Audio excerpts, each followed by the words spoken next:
परिचय। आज एक धूप वाला दिन है। विशाल दिन का आनंद लेने के लिए बगीचे में है। अचानक वो एक पुष्प को देखता है और उसे वो पसंद आता है।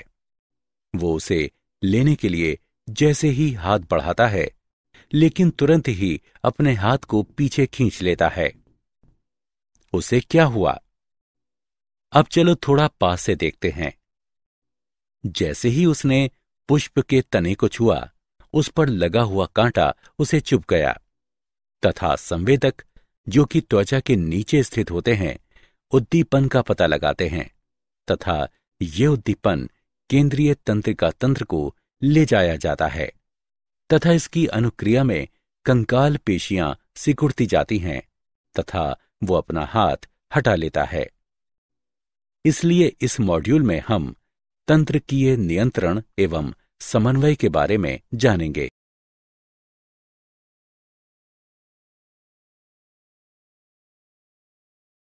उद्देश्य। इस पाठ के अंत में आप निम्न करने में सक्षम हो जाएंगे: मानव के तंत्रिकीय तंत्र को परिभाषित करना, तंत्रिक कोशिका यानी न्यूरॉन की संरचना तथा कार्य का वर्णन करना, तंत्रिका आवेगों की उत्पत्ति एवं संचरण का वर्णन करना, आवेगों के संचरण का वर्णन करना, केंद्रीय तंत्रिका तंत्र की व्याख्या करना, प्रतिवर्ती क्रिया तथा प्रतिवर्ती चाप का वर्णन करना, मानव नेत्र तथा मानव कर्ण की संरचना तथा कारिकी का वर्णन करना।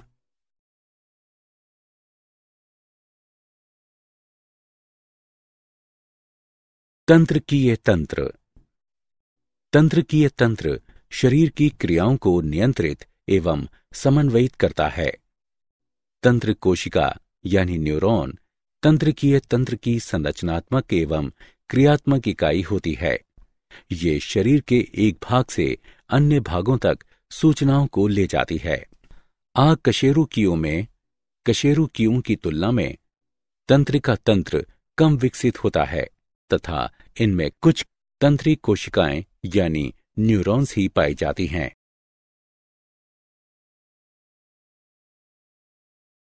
मानव तंत्रिका तंत्र। मानव का तंत्रिका तंत्र दो भागों में विभाजित होता है: केंद्रीय तंत्रिका तंत्र और परिधीय तंत्रिका तंत्र। केंद्रीय तंत्रिका तंत्र के अंतर्गत मस्तिष्क तथा मेरुरज्जु सम्मिलित हैं। परिधीय तंत्रिका तंत्र के अंतर्गत कपाल तंत्रिकाएं तथा मेरु तंत्रिकाएं आती हैं। तंत्रिका तंतु दो प्रकार के होते हैं: संवेदी या अभिवाही तंतु एवं चालक या प्रेरक या अपवाही तंतु। संवेदी या अभिवाही तंतु, ये तंतु उद्दीपनों को ऊतकों या अंगों जैसे संवेदी अंगों से केंद्रीय तंत्रिका तंत्र तक ले जाते हैं। चालक या प्रेरक या अपवाही तंतु, ये तंतु उद्दीपनों को केंद्रीय तंत्रिका तंत्र से ऊतकों या अंगों तक ले जाते हैं।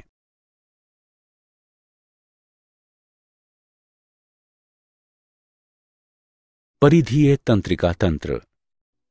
परिधीय तंत्रिका तंत्र दो भागों में विभाजित होता है: कायिक तंत्रिका तंत्र तथा स्वायत्त तंत्रिका तंत्र।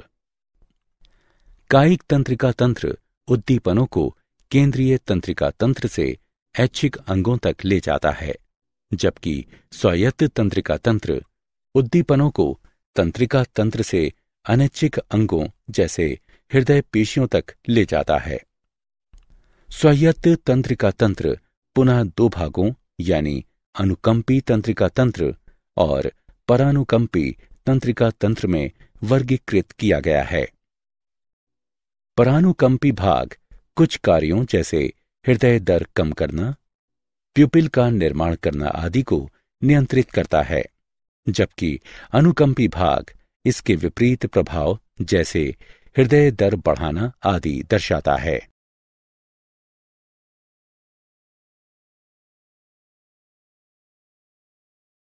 तंत्री कोशिका न्यूरॉन तंत्रिका तंत्र की संरचनात्मक एवं क्रियात्मक इकाई। एक तंत्री कोशिका यानी न्यूरॉन के 3 मुख्य भाग होते हैं, कोशिका काय, दुम्राक्ष एवं तंत्रिकाक्ष। ये विशेषीकृत कोशिकाएं सूचनाओं को ग्रहण तथा उन्हें संवहित करने के लिए उत्तरदायी होती हैं। कोशिका काय में कोशिका द्रव्य और प्रारूपिक कोशिकांग और विशेष दानेदार अंगक निसेल ग्रेन्यूल पाए जाते हैं। दुम्राक्ष कोशिका काय से प्रवर्धित होते हैं। वे ग्राहियों तथा कई अन्य तंत्रिक कोशिकाओं यानी न्यूरॉनों से तंत्रिकीय आवेगों को ग्रहण करते हैं तथा इन आवेगों को कोशिका काय की तरफ संवहित करते हैं। एक लंबा तंतु जो कि कोशिका काय से आवेगों को दूर ले जाता है तंत्रिकाक्ष कहलाता है। प्रत्येक तंत्रिकाक्ष के सिरे पर एक बल्ब सदृश संरचना जिसे सिनेप्टी पुटिका कहते हैं पाई जाती है, जिस पर न्यूरोट्रांसमीटर्स पाए जाते हैं। तंत्रिक कोशिका 3 प्रकार के होते हैं, एक ध्रुवीय, द्विध्रुवीय तथा बहुध्रुवीय। एक ध्रुवीय, इनमें केवल एक ही तंत्रिकाक्ष उपस्थित होता है। द्विध्रुवीय, एक तंत्रिकाक्ष एवं एक दुम्राक्ष उपस्थित होता है। बहुध्रुवीय, एक तंत्रिकाक्ष तथा 2 या अधिक दुम्राक्ष उपस्थित होते हैं। तंत्रिकाक्ष 2 प्रकार के होते हैं, आच्छादी एवं आच्छादहीन। आच्छादी तंत्रिका तंतु श्वान कोशिका से ढके रहते हैं, जो तंत्रिकाक्ष के चारों ओर माइलिन आवरण बनाती है। माइलिन आवरणों के बीच अंतराल पाए जाते हैं, जिन्हें रेनवियर के नोड कहते हैं। जबकि आच्छादहीन तंत्रिकाक्षों में तंत्रिकाक्ष के चारों ओर कोई भी माइलिन आवरण नहीं पाया जाता है।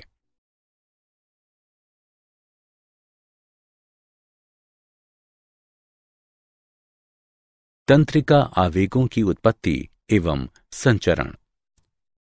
एक तंत्रिका आवेग एक संदेश होता है जो कि तंत्रिक कोशिका की जीव द्रव्य झिल्ली में वोल्टेज द्वारीय चैनलों द्वारा आयनों के गतिशील होने के कारण दुम्राक्षों अथवा तंत्रिकाक्षों के साथ संवहित होता है।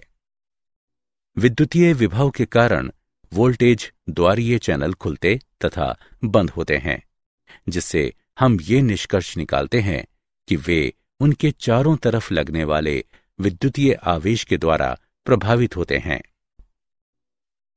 जब तंत्रिक कोशिका न्यूरॉन विरामावस्था में होता है तो कोशिका के अंदर तथा बाहर आवेश अंतर बना रहता है।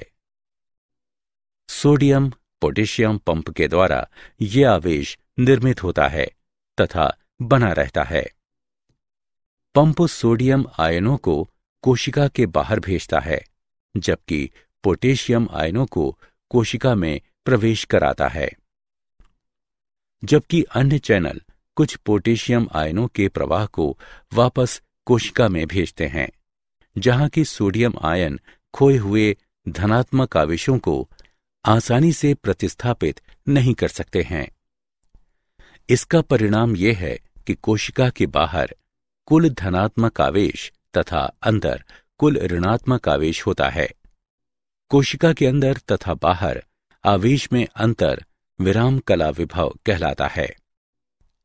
अब जब कोई उद्दीपन दुम्राक्ष पर जीव द्रव्य झिल्ली के साथ छेड़छाड़ करता है, एक तंत्रिका उद्दीपन प्रारंभ होता है, जिससे सोडियम चैनल खुलता है। सोडियम आयन कोशिका में बहने लगते हैं तथा उस स्थान पर आवेश में अंतर को कम करते हैं। यदि आवेश अधिक होता है तो ये अन्य वोल्टेज द्वारीय सोडियम चैनल को इसके पास खोल देता है। जैसे ही कोशिका में कई सोडियम आयनों का संचरण होता है तो वो स्थान झिल्ली को विध्रुवीकरण बनाता है तथा कोशिका के भीतर कुल धनात्मक आवेश तथा कोशिका के बाहर कुल ऋणात्मक आवेश पाया जाता है। ये पड़ोसी वोल्टेज द्वारीय सोडियम चैनलों को भी प्रभावित करता है तथा ये उन्हें खोलता है एवं विध्रुवीकरण झिल्ली के साथ आगे बढ़ता है। क्रियात्मक विभव के पीछे बदलाव विराम कला झिल्ली विभव को पुनः स्थापित करते हैं। वोल्टेज द्वारीय पोटेशियम चैनल बंद हो जाते हैं, जिसके कारण कोशिका से बाहर की तरफ पोटेशियम आयनों का एक तेज प्रवाह होने लगता है, जिससे कोशिका के भीतर पुनः ऋणात्मक आवेश तथा कोशिका के बाहर पुनः धनात्मक आवेश उत्पन्न हो जाता है। सोडियम पोटेशियम पंप विराम कला झिल्ली विभव पुनः स्थापित करता है तथा कोशिका के भीतर तथा बाहर सोडियम एवं पोटेशियम आयनों की सही सांद्रता को पुनः निर्मित करता है।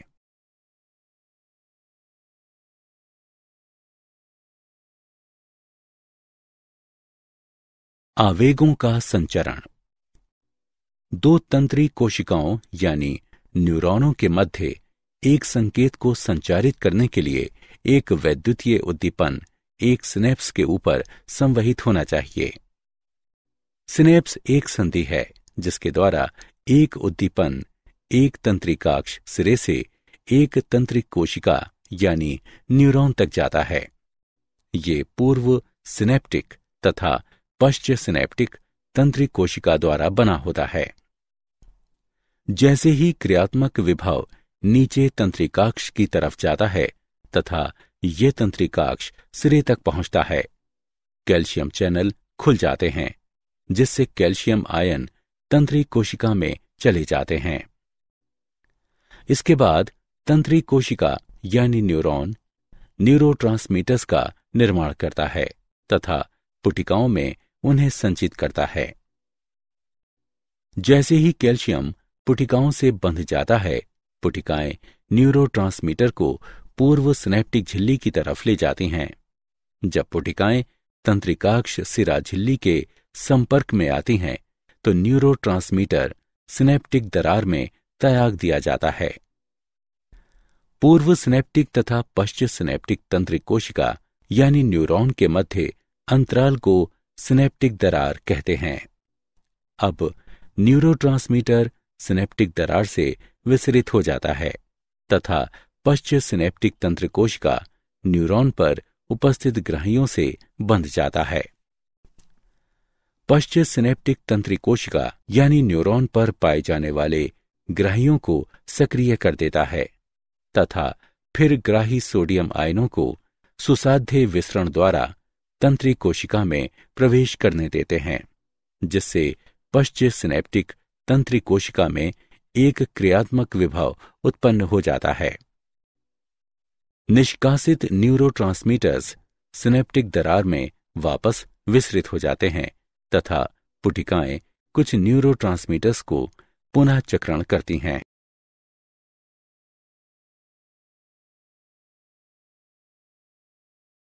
केंद्रीय तंत्रिका तंत्र।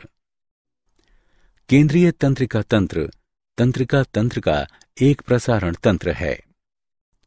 ये कपालीय गुहा में स्थित होता है। इसमें संयोजी ऊतक झिल्लियों की 3 परत होती हैं। बाह्य परत ड्यूरामेटर, आंतरिक परत एरेक्नॉइड तथा आंतरिक परत पायामेटर होती है। ये परतें कपालीय मेनिंजेज कहलाती हैं। पायामेटर तथा एरेक्नॉइड के मध्य के स्थान में मस्तिष्क मेरु द्रव्य भरा होता है। मानव मस्तिष्क को 3 भागों में विभाजित किया जा सकता है: अग्र मस्तिष्क, मध्य मस्तिष्क एवं पश्चिम मस्तिष्क।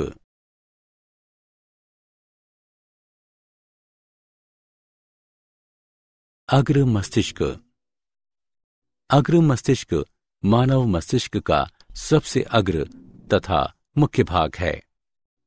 ये सेरिब्रम, थैलेमस तथा हाइपोथैलेमस से बना होता है।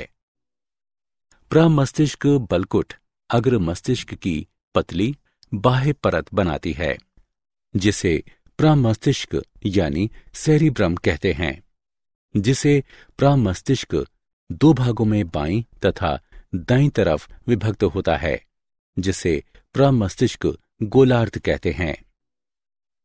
प्रमस्तिष्क बलकुट प्रमस्तिष्क को ढकता है। प्रमस्तिष्क गोलार्ध तंत्रिका तंतुओं के एक मोटे बंडल, जो कि कार्प्स कैलोसम कहलाता है, इनके द्वारा जुड़े होते हैं।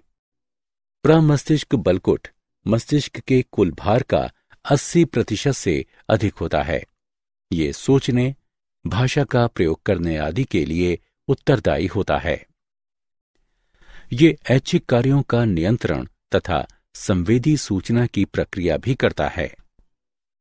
थैलेमस धूसर द्रव्य का एक बड़ा भार होता है, जो कि प्रमस्तिष्क बलकुट के नीचे स्थित होता है। थैलेमस में एक जोड़ी अंड की आकृति वाली संरचना पाई जाती है, जो कि सूचनाओं को संवेदी ग्राहियों से प्रमस्तिष्क बलकुट में मस्तिष्क के संसाधन अंगों तक प्रसारित करती है। थैलेमस के ठीक नीचे एक मटर के आकार वाली संरचना उपस्थित होती है, जिसे हाइपोथैलेमस कहते हैं। ये शरीर के अनेक मुख्य कार्यों जैसे भूख, प्यास, तरल सांद्रता, शरीर के ताप और जनन प्रक्रिया आदि को नियंत्रित करने में सहायक है। लिम्बिक तंत्र परस्पर जुड़ी हुई संरचनाओं का एक समूह है, जो कि एमिगडाला, हिप्पोकैम्पस, थैलेमस तथा हाइपोथैलेमस के भागों से मिलकर बना होता है।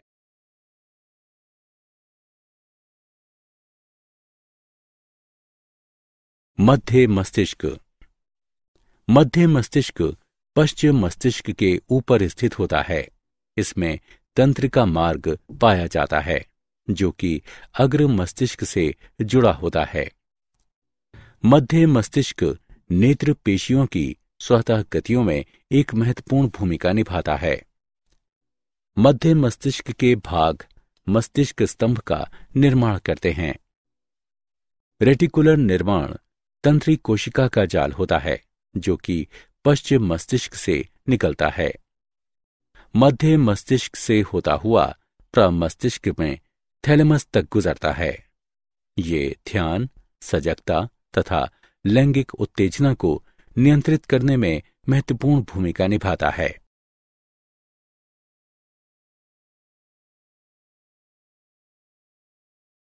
पश्चिम मस्तिष्क। मस्तिष्क का सबसे निचला भाग पश्चिम मस्तिष्क कहलाता है। पश्चिम मस्तिष्क पोंस, अनुमस्तिष्क और मध्यांश यानी मेड्यूला ओब्लोगेंटा का बना होता है।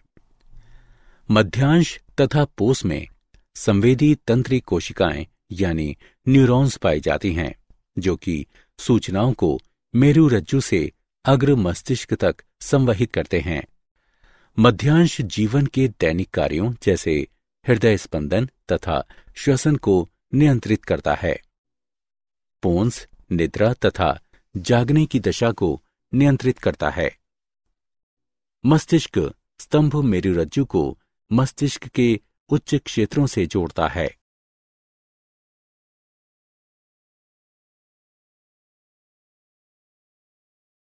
प्रतिवर्ती क्रिया तथा प्रतिवर्ती चाप। प्रतिवर्ती क्रिया तंत्रिका तंत्र द्वारा एक उद्दीपन के प्रति एक त्वरित प्रतिक्रिया होती है। मानव में किसी गर्म वस्तु को छूने पर हाथ को झटके से हटा लेना प्रतिवर्ती क्रिया का एक उदाहरण है। जब घुटने के ठीक नीचे कंडरा पर आघात होने पर टांगों का सीधा होना इसका एक अन्य उदाहरण है। चलो अब प्रतिवर्ती चाप का विस्तार से परीक्षण करते हैं। पहले त्वचा के विशेषीकृत संवेदी तंतु दर्द वाले उद्दीपन का पता लगाते हैं तथा इस सूचना को मेरुरज्जु में तंत्रिका कोशिकाओं को भेजते हैं। ये सूचना एकल संवेदी तंत्री कोशिका द्वारा ग्रहण की जाती है। संवेदी तंतु मेरुरज्जु तथा मेरुरज्जु के अंदर अंतःतंत्रिका कोशिका यानी न्यूरॉन के ऊपर सिनेप्स में प्रवेश करते हैं। ये अंतःतंत्री कोशिका यानी न्यूरॉन चालक न्यूरॉनों के ऊपर सिनेप्स को भेजते हैं, जिससे कंकालीय कोशिकाएं नियंत्रित होती हैं। भुजा में सामने की तरफ स्थित लचीली कोशिकाएं संकुचन के लिए निर्देशित करती हैं, जबकि भुजा में पीछे की तरफ स्थित बाह्य पेशियां शिथिलन के लिए निर्देशित करती हैं। चालक न्यूरॉनों के उत्तेजना तथा अन्य के अवरोधन द्वारा अंतःतंत्री कोशिकाएं पेशी जोड़े को नियंत्रित करते हैं।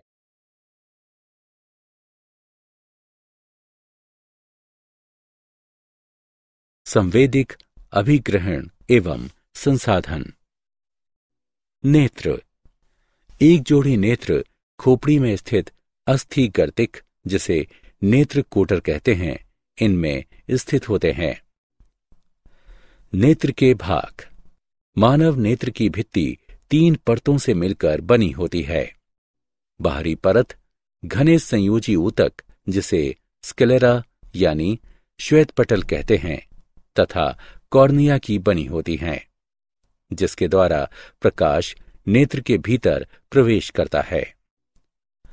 मध्य परत 3 भागों से मिलकर बनी होती है: कोराइड, पक्षमापकाय तथा आइरिस। कोराइड मध्य परत का सबसे बड़ा भाग होता है। पक्षमापकाय में चिकने पेशी तंतु पाए जाते हैं, जो कि लेंस की आकृति को नियंत्रित करते हैं तथा आने वाले प्रकाश पर फोकस करने में हमें सहायता देते हैं। आइरिस नेत्र का रंगीन भाग है, जो कि कॉर्निया द्वारा दृश्य होता है। आइरिस में एक गहरा छिद्र पाया जाता है, जिसे प्यूपिल कहते हैं।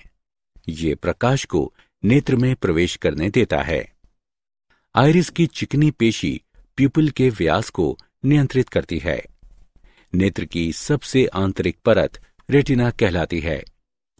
रेटिना पर पाए जाने वाले प्रकाशग्राहियों के 2 प्रकार शलाका तथा शंकु है। शलाका कम प्रकाश के लिए संवेदी होते हैं, जबकि शंकु केवल तेज प्रकाश में कार्य करते हैं। रेटिना में गुच्छिका कोशिका का तंत्रिकाक्ष नेत्र के पीछे एकत्रित होकर दृक् तंत्रिका का निर्माण करते हैं। इस क्षेत्र में कोई भी प्रकाशग्राही उपस्थित नहीं होता है।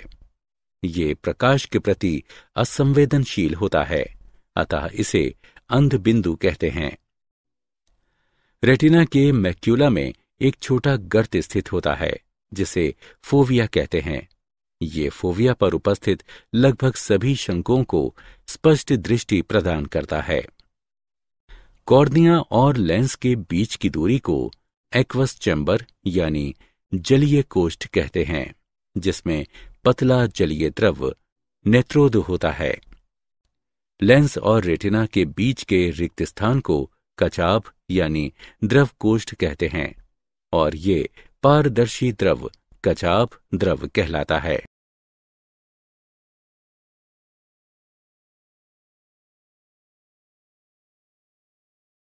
देखने की प्रक्रिया। प्रकाश किसी वस्तु से परावर्तित होकर कॉर्निया तथा लेंस के द्वारा नेत्र में प्रवेश करता है तथा फिर प्रकाश रेटिना पर फोकस होता है तथा शलाका तथा शंकुओं में क्रियात्मक विभव उत्पन्न करता है। नेत्र में प्रकाश वर्णक पाए जाते हैं, जो कि ओप्सिन तथा रेटिनल से बने होते हैं। प्रकाश ओप्सिन की संरचना को परिवर्तित कर देता है, जिसके कारण झिल्ली की पारगम्यता भी परिवर्तित हो जाती है। इसके परिणाम स्वरूप विभवांतर प्रकाशग्राही कोशिका में संचरित होती है तथा एक संकेत की उत्पत्ति होती है, जो कि गुच्छिका कोशिकाओं में द्विध्रुवीय कोशिकाओं द्वारा सक्रिय कोशिका विभव उत्पन्न करता है। इन सक्रिय विभव के आवेगों को दृक् तंत्रिका द्वारा मस्तिष्क के दृष्टि वल्कुट क्षेत्र में भेजा जाता है। वल्कुट में आवेगों का विश्लेषण होता है तथा रेटिना पर छवि का निर्माण होता है।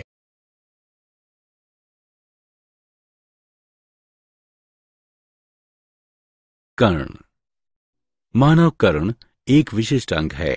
ये दो संवेदी क्रियाएं करते हैं, सुनना और शरीर का संतुलन बनाना। कर्ण की शरीर क्रिया विज्ञान। कर्ण को 3 भागों में विभक्त किया जा सकता है: बाह्य कर्ण, मध्य कर्ण और अंतःकर्ण। बाह्य कर्ण।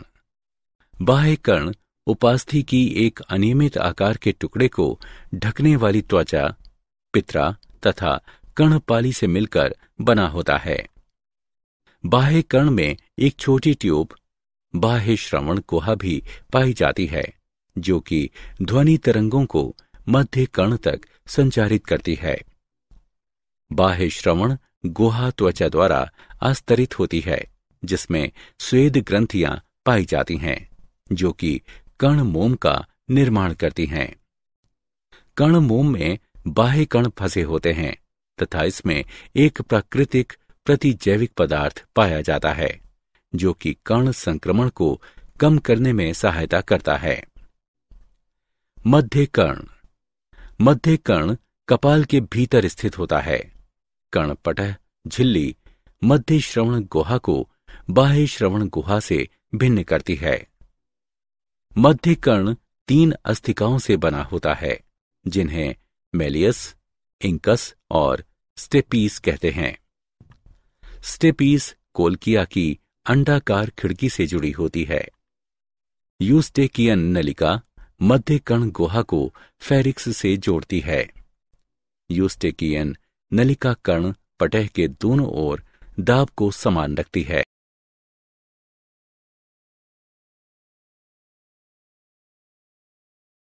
कर्ण की शरीर क्रिया विज्ञान। अंतःकरण। द्रव से भरा अंतःकरण लेब्रिथ कहलाता है, जो कि अस्थिल और झिल्लीनुमा लेब्रिथ से बना होता है। अस्थिल लेब्रिथ वाहिकाओं की एक श्रृंखला होती है। इन वाहिकाओं के भीतर झिल्लीनुमा लेब्रिथ होता है, जो कि परिलसिका द्रव से घिरा रहता है, किंतु झिल्लीनुमा लेब्रिंथ एंडोलिम्फ नामक द्रव से भरा रहता है। अस्थिल लेब्रिंथ के 3 मुख्य भाग होते हैं: कोक्लिया, अर्धचंद्राकार नलिकाएं तथा वेस्टिब्यूली, जो कि कोलिक्लिया तथा अर्धचंद्राकार नलिकाओं को जोड़ती है। कोलक्लिया में राइजनर्स तथा बेसिलर झिल्ली पाई जाती है।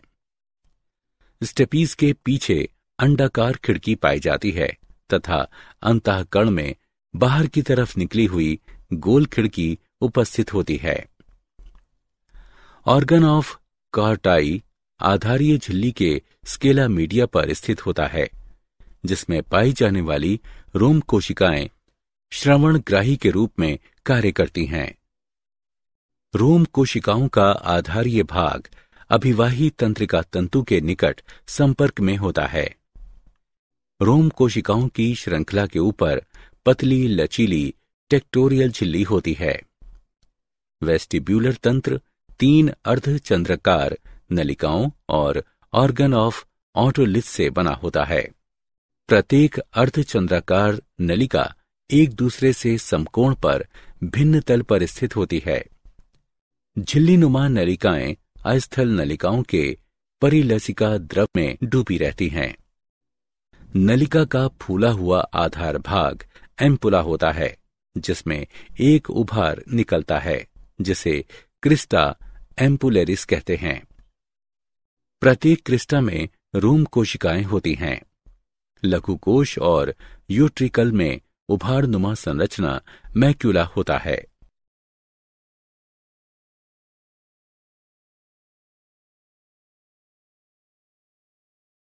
श्रवण की क्रिया।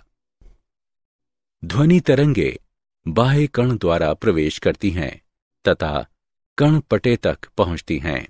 ध्वनि तरंगों के प्रतिक्रिया में कर्णपटे में कंपन होता है और ये कंपन कर्ण अस्थिकाओं यानी मेलियस, इंकस और स्टेपीस से होते हुए गोलाकार खिड़की तक पहुंचते हैं। गोलाकार खिड़की से कंपन कोक्लिया में भरे द्रव तक पहुंचते हैं, जहां वे लिम्फ में तरंगे उत्पन्न करते हैं। लिम्फ की तरंगे आधार कला में हलचल उत्तेजित करती हैं। आधारीय झिल्ली में गति से रोम कोशिकाएं मुड़ती हैं और टेक्टोरियल झिल्ली पर दबाव डालती हैं। फलस्वरूप संगठित अभिवाही न्यूरॉन्स में तंत्रिका आवेग उत्पन्न होते हैं। ये आवेग अभिवाही तंतुओं द्वारा श्रवण तंत्रिका से होते हुए मस्तिष्क के श्रवण वल्कुट तक भेजे जाते हैं, जहां आवेगों का विश्लेषण कर ध्वनि को पहचाना जाता है।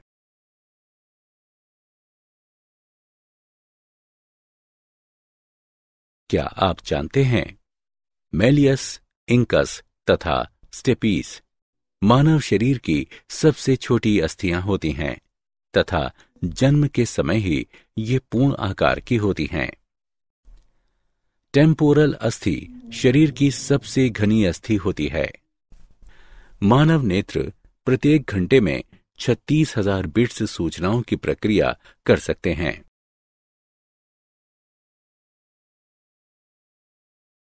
सारांश। आइए हमने जो कुछ सीखा है उसे संक्षेप में दोहराएं। तंत्रिका तंत्र शरीर की क्रियाओं का नियंत्रण एवं समन्वयन करता है। मानव तंत्रिका तंत्र दो भागों, केंद्रीय तथा परिधीय तंत्रिका तंत्र से मिलकर बना होता है। केंद्रीय तंत्रिका तंत्र को मस्तिष्क तथा मेरुरज्जु में विभाजित किया जा सकता है, जबकि परिधीय तंत्रिका तंत्र को कायिक तंत्रिका तंत्र तथा स्वायत्त तंत्रिका तंत्र में विभाजित किया जा सकता है। तंत्रिक कोशिका यानी न्यूरॉन के मुख्य भाग तंत्रिका काय, दुम्राक्ष तथा तंत्रिकाक्ष हैं। तंत्रिका आवेग एक संदेश होता है जो कि तंत्रिक कोशिका के दुम्राक्षों एवं तंत्रिकाक्षों के साथ संचरण करता है। दो तंत्रिक कोशिकाओं के मध्य एक संदेश के संचरण के लिए सिनेप्स के ऊपर एक वैद्युतीय आवेग का संचरण अवश्य होना चाहिए। मानव मस्तिष्क को अग्र मस्तिष्क, मध्य मस्तिष्क एवं पश्चिम मस्तिष्क में विभाजित किया जा सकता है।